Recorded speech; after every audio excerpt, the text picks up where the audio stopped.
So I am going to play some clips just as a heads up. The sound comes from the projector, which we found out is not very loud. So I hope you can hear the audio, but we'll make do. All right. So.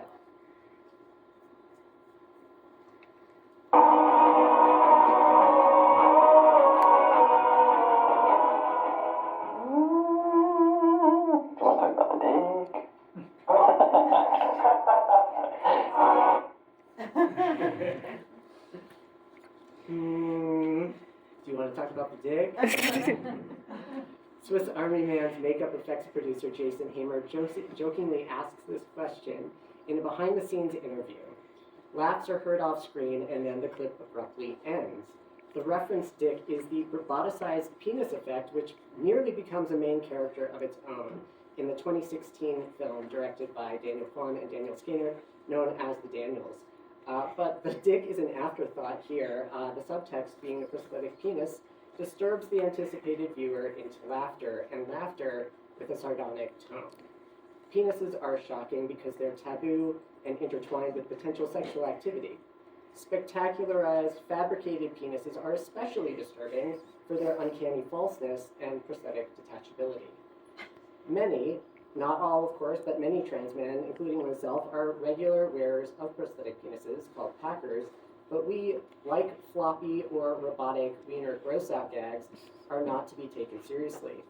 A packer is manufactured from a lump of silicone, a hybrid between a synthetic rubber and a plastic polymer, artificial and therefore presumably disposable.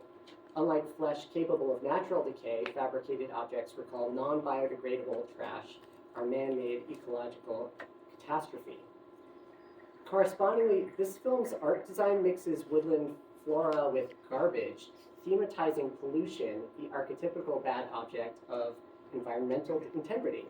And so layered and highlighted are the primary visual aesthetics of this film, the prosthetic dick and trash.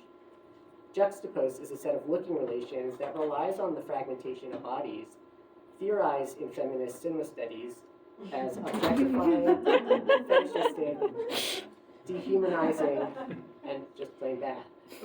So in a buddy film, a dude film, right, fragile masculinity is both utilized as a punchline while maintaining it as a source for comedy, the premise of a dick joke. We're not supposed to look at boners, not in a comedy at least, and it's uncomfortable if we do, so we all laugh. Well, I'm not laughing, and I'm going to tell you why. Sorry for the clumsiness of going back and forth, but I've got different media to show here. Let's see. There we go. Turn the sound up. All right, so the opening sequence has no people in it. Rather, it is a series of repeated shots, wide and then close, first for the scale of the open water with no land in sight, and then a close-up on detritus that some lonely and marooned soul seems to have used in the style of a message in a bottle in hopes of rescue. We are then introduced to that castaway, Hank, played by Paul Dano. The film opens with Hank's bizarre introduction to the titular Swiss Army Man, a flatulent corpse called Manny, played by Daniel Radcliffe. Just as Hank is about to hang himself, apparently hopelessly stranded on a deserted island, Manny, already quite dead, has washed up on shore. Manny's drowned body is bloated with gas, and the opening credits run over Hank using Manny's farts to propel them through the water like a jet ski, hopefully approaching salvation. I could show you that clip too, but we won't do that. Oops, wrong thing, sorry. There we go. Right, so the Daniels, oops, wrong thing. Sorry. So Manny posits, though, that he too is like all of the garbage that he finds himself surrounded by, further connecting him to transmasculine disposability, indivisible from his prosthetic penis, the one Hamer laughs about as a cast-off joke that instantaneously ended the interview I opened. Dano is Radcliffe's living screen partner, and his character, Hank, mirrors Manny in an equivalent but different trash masculinity. We learn Hank is not only shy, but a creepy stalker, Influenced by that paternal role model, Hank is socially underdeveloped, as depicted by his relationship with women, where one woman, really, the only woman in the film, Sarah, played by Mary Elizabeth Winstead, who is, for the majority of screen time, only a voiceless fantasy of romantic idealism. Hank becomes then a symbol for masculinity that we would call toxic. The Daniels' first feature film, inspired by a fart joke, was offensive enough to Sundance Festival goers to elicit walkouts, distasteful and repugnant to certain observers, like transness itself. The film's unintended trans allegory and uncalculated spectatorial relations for trans men viewers is explicative form that embraces a blend of the ridiculous and the profound, the strange and the beautiful. Here I argue that the Daniels, thinking they made a buddy film that can make wiener jokes while also contemplating deeply about the meaning of life, rather inadvertently made a film from a transmasculine perspective, generating looking relations that find desire, but not necessarily eroticism, in what has been phobically devalued.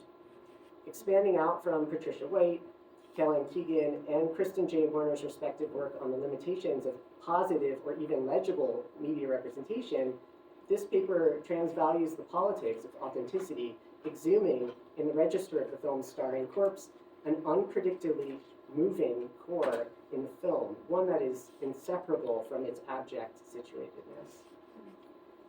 Radcliffe plays a role that ultimately reverses what we think of as the core of humanity, life.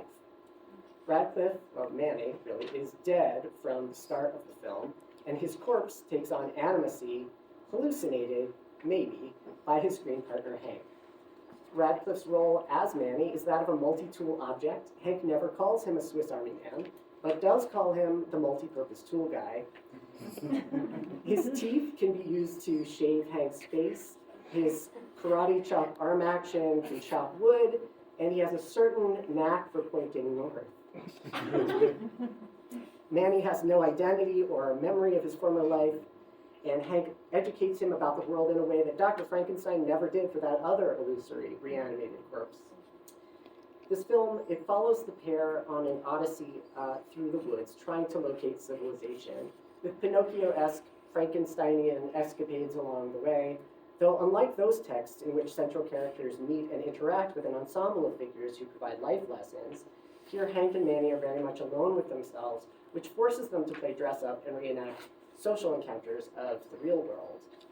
These reenactments serve as training for Manny, the Pinocchio monster character who, as an object, in this case a corpse as opposed to a wooden puppet, has no programming. Comically, Manny simplifies the mores of social life that we generally take for granted, which in perspective makes them appear ridiculous. Cisgender essentialism, coercive gender assignment, for instance, also appears absurd from a transgender perspective. Manny's learning episodes showcase social constructions of what counts as acceptable behavior.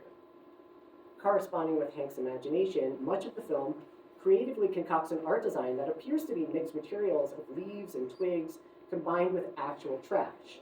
Hank uses these props and sets to teach Manny a myriad of social encounters such as dancing, dining at a restaurant, metatextually going to the movies, and even paying a toll and riding the bus, fully reliving Hank's imagined meet-cute with his purported girlfriend, Sarah. Hank's emphasis on Sarah backfires as Manny believes he is remembering his own life and that Sarah was his girlfriend. This presents a conflict other than man versus nature. Hank is in love with Sarah, but Manny thinks the relationship is his, but none of it turns out to be actual. The film's twist ending reveals Hank is in fact antisocial to the point of sociopathy, a stalker who surreptitiously photographed a woman on a bus, a stranger with whom he's become obsessed. He then self-designs this survival journey, which the audience learns has occurred entirely in the wooded backyard of the unknown woman's home. Her name, Sarah, Hank only knows because he follows her social media, but he's neither met nor spoken to her.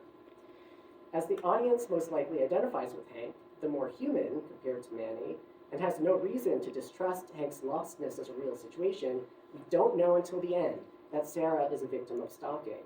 In retrospect, the audience recognizes just how much of the story of Manny, his living character, is invented and even performed by Hank himself and his own manifestations.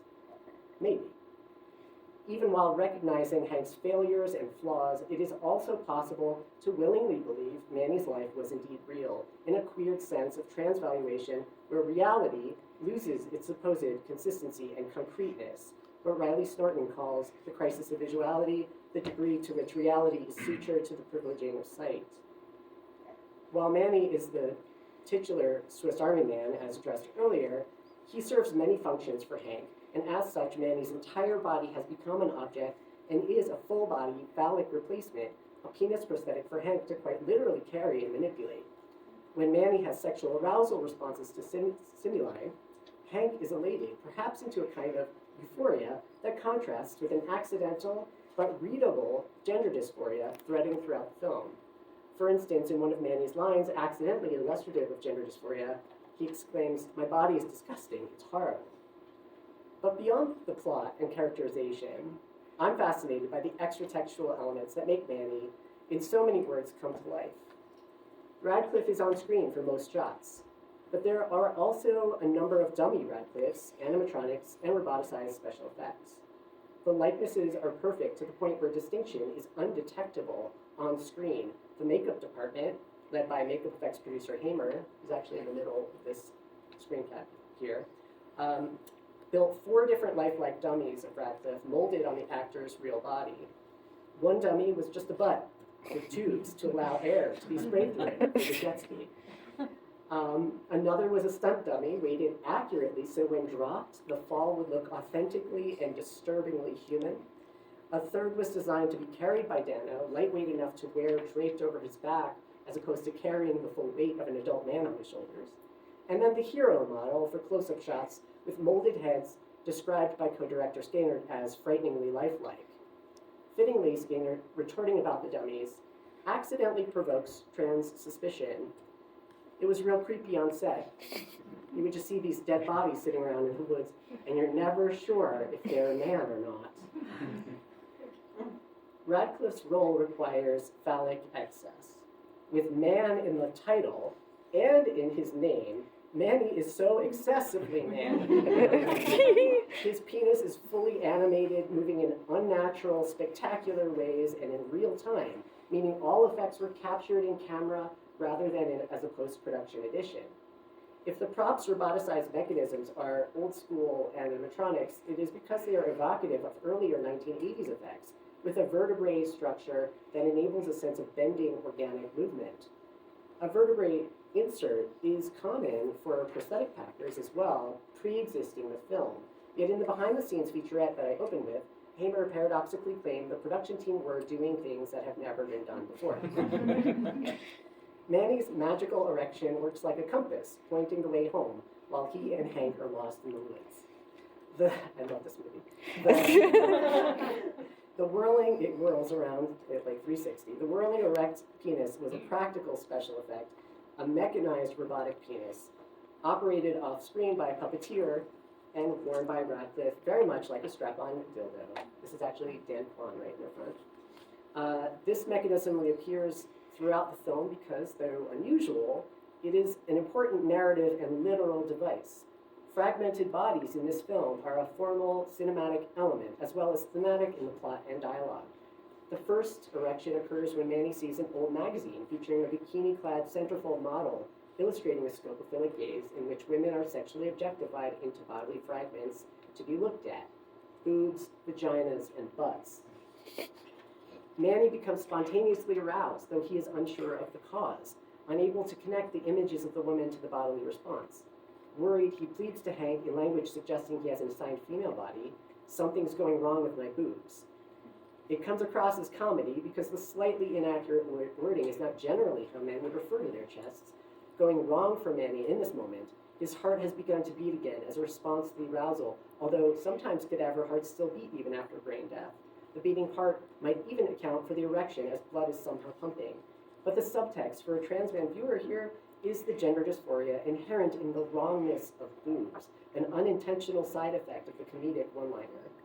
The heartbeat flutter doesn't last long because the actual spectacle, the star of the show, the hero, is Manny's penis erecting. And he and Hank quickly learn Manny's erection is magical and serves a practical purpose for them. The penis compass is fueled by Manny's desire for the supposedly forgotten love of Sarah, but it works extra-diegetically on my own trans desire to be allowed, even expressly encouraged, to look point blank at a man's crotch.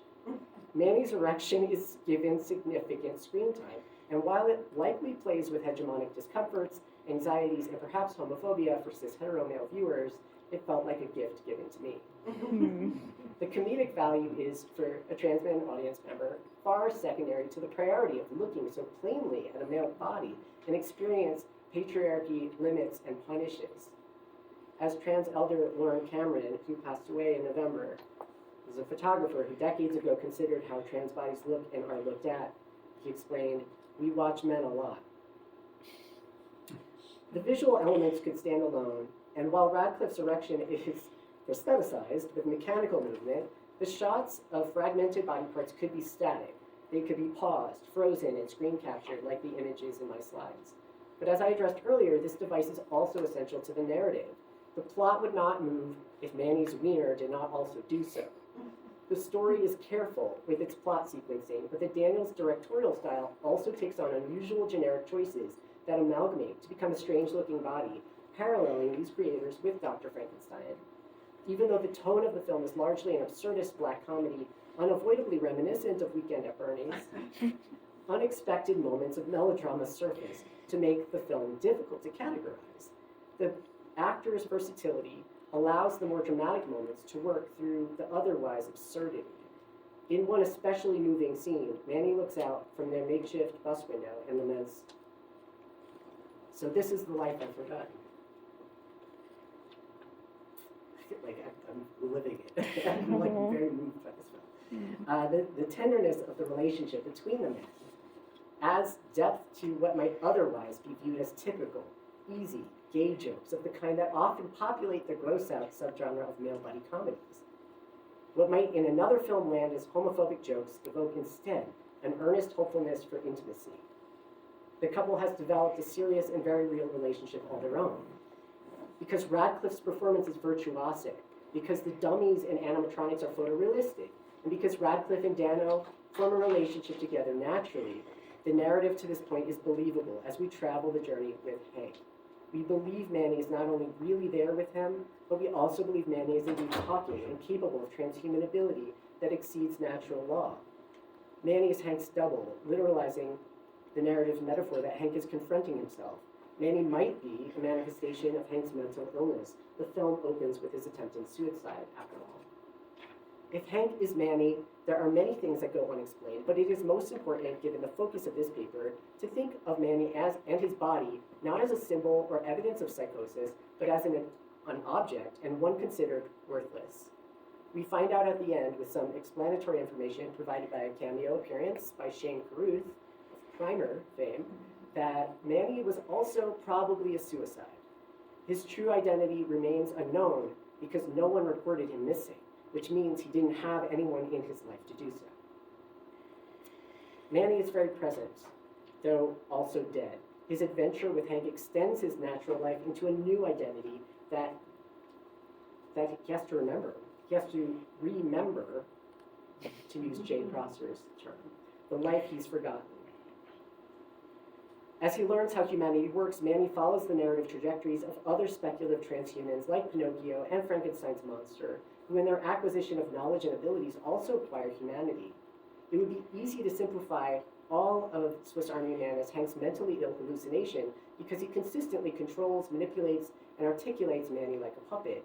One could define a puppet, as Steve Tillis does, a more or less cleverly constructed and operated tool, only giving the illusion of life, made to pretend to be something that it is not, and signifying nothing more than a roughly anthropomorphic design. But to reduce Manny to illusion and pretense, provocatively cis-sexist accusation in its reality enforcement, as Talia May Vetcher calls the concept, it misses one very important and radically trans element of the film. To bring the film to extreme stakes at its climax, the Daniels incorporate a wild bear attack. If Manny is only, as his title role suggests, a cleverly operated tool, according to Tillis, the puppet has no will of its own. But for a period, Manny chooses to return to a fully lifeless state. During the deadly threat of the bear, however, to scare the animal away and to save Hank, Manny returns to life and crawls toward their campfire to ignite one of his farts with the flame.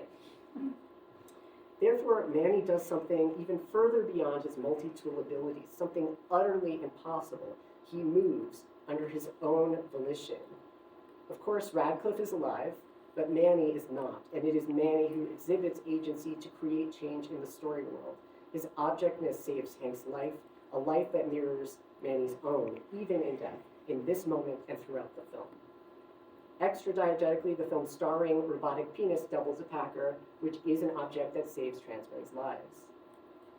Although Jack Halberstam claims female monsters can never be human because they are always only objects, and the power of the male monster is that it does precisely become human, I suggest my male monsters, a corpse and a stalker, become human not in the way cis male privilege provides, as Halberstam was describing, with the expected, but rather in the unanticipated way trans men do, looking at and being intimate with and as prosthetic objects. Prosthetics, paradoxically, are objects and human body parts. They are inanimate, synthetic material, plastic, and yet magically full of life. Trans men do what should be impossible and live through supposed non-life, be it non-existence, be it erasure, or the animate inanimacy of the Packer prosthetic. Manny does the impossible. He moves. He does what he shouldn't, transing him. The film, an extended fart joke, also does what it shouldn't. It's melodramatically moving. As the film's conclusion demonstrates in a profoundly trans scene, we may be weird and materially fabricated, but it doesn't matter what they think.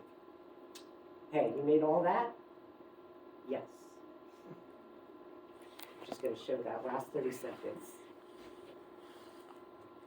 and hopefully you can hear it. I just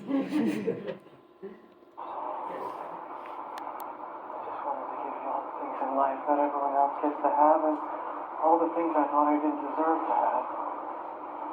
Till I met you.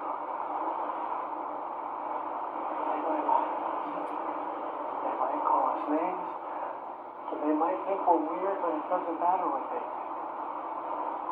Please. Don't die. Hey! You made all that?